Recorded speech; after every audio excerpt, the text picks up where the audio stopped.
Bonjour et bienvenue pour ces nouvelles news de la paracha de la semaine, parachat Béalotra pour Torah Box.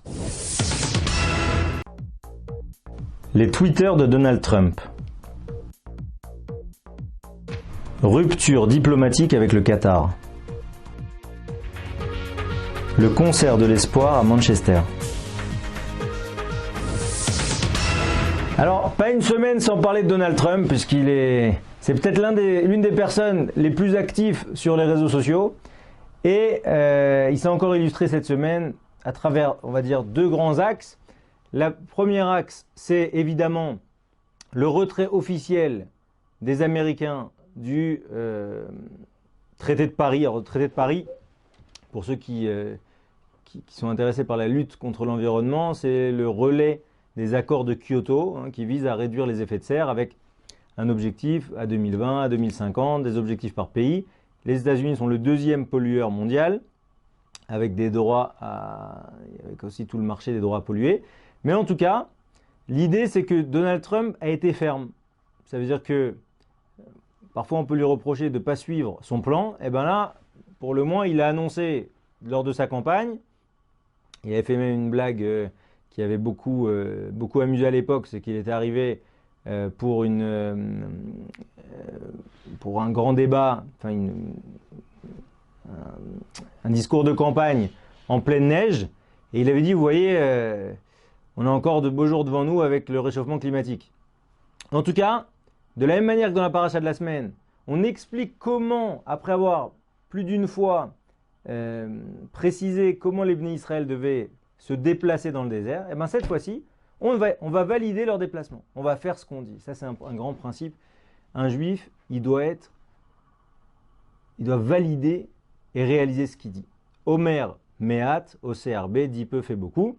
Et donc ça, c'est le premier enseignement. Le deuxième enseignement, c'est à nouveau les tweets, d'accord, les fameux tweets de Donald Trump qui a dépassé maintenant les 20 millions de followers et de suiveurs. Et Donald Trump, cette semaine, après l'attentat de Londres, qui s'est osé quand même à remettre en cause le premier maire musulman de Londres, M. Khan,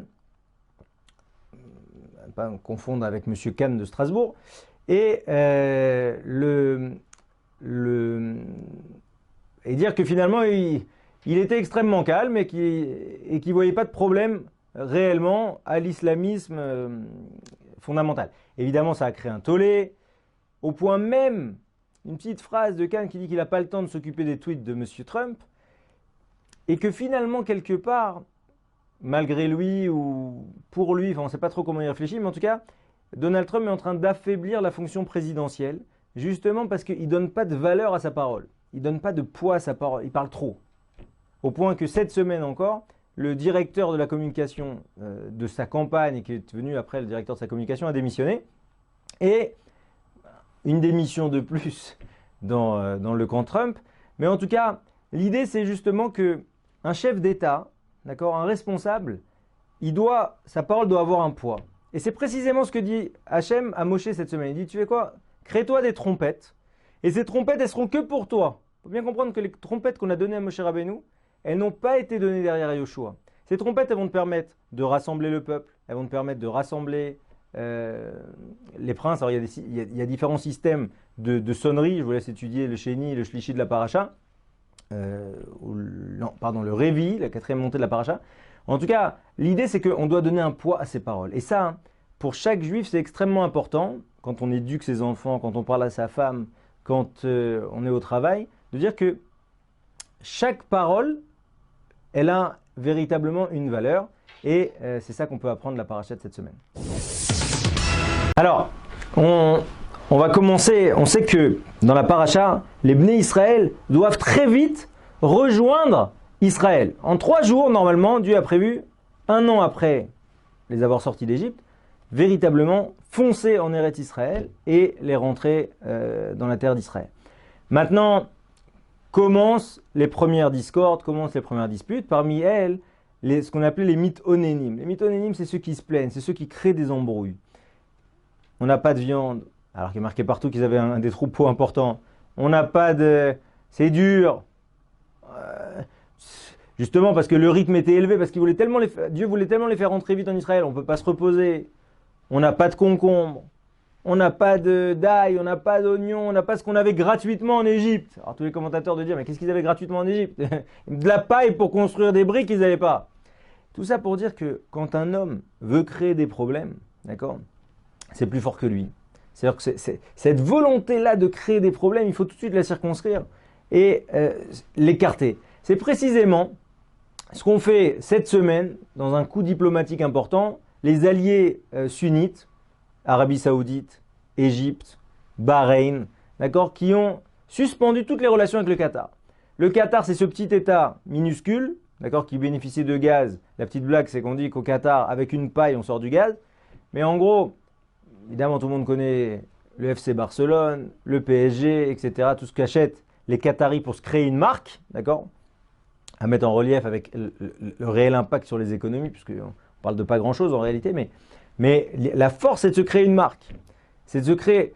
Et ils ont voulu, et notamment au niveau du trafic aérien, avec Qatar Airways, l'idée de faire de Doha un hub. Et là, finalement, le problème, c'est que politiquement, se positionner entre les sunnites, les chiites, soutenir l'Iran, soutenir le Hamas, soutenir eh bien, là, les Saoudiens ont dit, écoutez, vous faites trop de problèmes. Vous faites trop de problèmes. Ce petit État, hein, il cause trop de... Il est compliqué, il est dual. On ne peut pas compter sur lui. Pourquoi? Parce qu'ils sont mithonénimes. Ils financent à gauche et à droite les terroristes. De l'autre côté, ils sont dans la coalition saoudienne au Yémen. Toujours un jeu en eau trouble. D'accord? Eh bien, ça justement, c'est un beau message. Cette semaine, de façon extrêmement forte, dans 48 heures et même dans 24 heures, après l'alerte, les Saoudiens doivent, les Qataris doivent quitter l'Arabie Saoudite, doivent quitter l'Égypte. Plus que ça, tous les avions qui passaient par Doha vont être dirigés. Donc Etihad Airlines, qui est la compagnie émirati, qui est une des compagnies les plus solides au monde, a annoncé déjà qu'on ne passerait plus du tout par Doha. Et donc en fait, de voir finalement que le seul moyen quelque part d'en finir avec ces gémissements et cette volonté de façon de créer des problèmes, c'est de couper.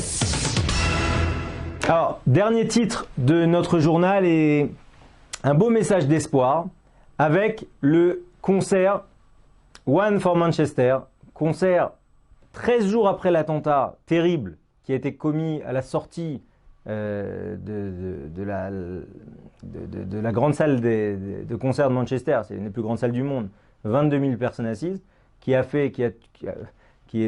lors d'un concert de pop dans lequel il y avait 70% d'enfants de 15-16 ans, enfin de moins de 16 ans, qui a fait des massacres de petits de 8 ans, de 9 ans, enfin vraiment toutes les images qu'on a vues lors de cet attentat suicide, eh bien, les artistes se sont reproduits à nouveau sur scène, 20 000 personnes la première fois, 50 000 personnes cette fois-ci, avec un concert au profit des victimes, 13 jours après, avec les plus grandes stars de la pop, dont on ne peut pas vous citer un nom, mais en tout cas, tout ça pour dire que quand on veut, on peut.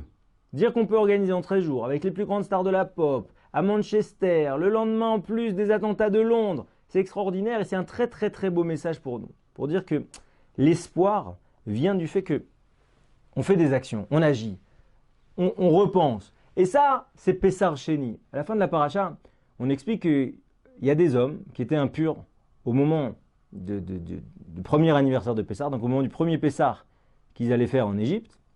Eh bien, ils ont été voir Moshe et Aaron ensemble et ils ont dit, mais on est impurs, ça nous fait de la peine, pourquoi on va rater ce sacrifice de Pessar? C'est magnifique, c'est pas de notre faute. On a été impurifiés par Amor, on n'est pas en situation de... Et là, Moshe, dans sa grandeur, dit qu'il il a demandé ni plus ni moins à Hachem pour avoir la réponse. Eh bien, et c'est là que Hachem a validé cette démarche et a dit il y aura un Pessar Sheni, il y aura une possibilité de se rattraper. Dans la vie, il y a toujours une possibilité de se rattraper.